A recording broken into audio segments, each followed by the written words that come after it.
ಬನ್ನಿ ಈಗ ನೋಡೋಣ ಈ ದಿನದ ವೆದರ್ ರಿಪೋರ್ಟ್. ಬೆಂಗಳೂರು ನಗರ ಸೇರಿದಂತೆ ಕರ್ನಾಟಕದ ವಿವಿಧ ಜಿಲ್ಲೆಗಳಲ್ಲಿ ಮುಂದಿನ 3 ದಿನಗಳ ಕಾಲ ಮಳೆಯ ಸಾಧ್ಯತೆಗಳು ಇವೆ ಎಂದು ಭಾರತೀಯ ಹವಾಮಾನ ಇಲಾಖೆ ಮುನ್ಸೂಚನೆ ನೀಡಿದೆ. ಗಂಗಾ ನದಿಯ ಪಶ್ಚಿಮ ಬಂಗಾಳದಿಂದ ಮನ್ನಾರ್ ಕೊಲ್ಲಿಯವರೆಗೆ ಒಡಿಶಾ, ತೆಲಂಗಾಣ, ರಾಯಲಸೀಮಾ ಮತ್ತು ತಮಿಳುನಾಡು ಪ್ರದೇಶಗಳ ಮೇಲೆ ಸರಾಸರಿ ಸಮುದ್ರ ಮಟ್ಟದಿಂದ ಸುಮಾರು 0.9 ಕಿಲೋಮೀಟರ್ ಎತ್ತರದಲ್ಲಿ ಮೇಲಿನ ಗಾಳಿ ಚಂಡಮಾರುತದ ಪ್ರಭಾವದಿಂದಾಗಿ ರಾಜ್ಯದಲ್ಲಿ ಸಾಧಾರಣ ಮಳೆಯ ನಿರೀಕ್ಷೆ. ಇಂದು ಬೆಂಗಳೂರಿನಲ್ಲಿ ತುಂತುರು ಮಳೆ ಅಥವಾ ಭಾಗಶಃ ಮೋಡ ಕವಿದ ವಾತಾವರಣ ಇರಬಹುದು. ಚಾಮರಾಜನಗರ, ಚಿಕ್ಕಬಳ್ಳಾಪುರ ಮತ್ತು ಕೋಲಾರ ಜಿಲ್ಲೆಗಳಲ್ಲಿ ಮಳೆಯ ಸಾಧ್ಯತೆಗಳು ಹೆಚ್ಚಾಗಿವೆ. ಏಪ್ರಿಲ್ 9ರಂದು ರಾಮನಗರ, ಚಾಮರಾಜನಗರ, ಕೋಲಾರ, ಬೆಂಗಳೂರು ಗ್ರಾಮಾಂತರ ಮತ್ತು ಬೆಂಗಳೂರು ನಗರ ಜಿಲ್ಲೆಗಳಲ್ಲಿ ಮಳೆ ಅಥವಾ ಗುಡುಗು ಸಹಿತ ಮಳೆಯಾಗುವ ಸಾಧ್ಯತೆ ಇದೆ. ಉತ್ತರ ಕರ್ನಾಟಕ ಮತ್ತು ಕರಾವಳಿ ಭಾಗಗಳಲ್ಲಿ 2 ದಿನಗಳ ಕಾಲ ಒಣ ಹವೆ ಮುಂದುವರಿಯಲಿದೆ. ಏಪ್ರಿಲ್ 10ರಿಂದ ವಿವಿಧ ಭಾಗಗಳಲ್ಲಿ ಮಳೆಯ ತೀವ್ರತೆ ಹೆಚ್ಚಾಗುವ ಸಾಧ್ಯತೆ ಇದೆ. ಬೆಂಗಳೂರಿನಲ್ಲಿ ಮುಂದಿನ 24 ಗಂಟೆಗಳಲ್ಲಿ ಮುಖ್ಯವಾಗಿ ಶುಭ್ರ ಆಕಾಶ ಇರಲಿದ್ದು, ಸಂಜೆಯ ವೇಳೆಗೆ ಭಾಗಶಃ ಮೋಡಗಳು ಕವಿಯುವ ಸಾಧ್ಯತೆ ಇದೆ.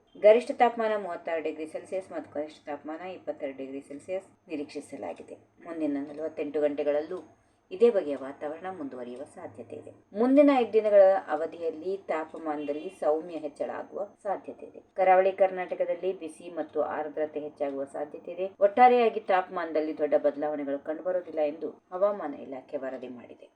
ಈ ವಿಡಿಯೋ ನಿಮಗೆ ಇಷ್ಟವಾದಲ್ಲಿ ಲೈಕ್ ಮಾಡಿ, ಶೇರ್ ಮಾಡಿ, ಸಬ್ಸ್ಕ್ರೈಬ್ ಮಾಡಿ.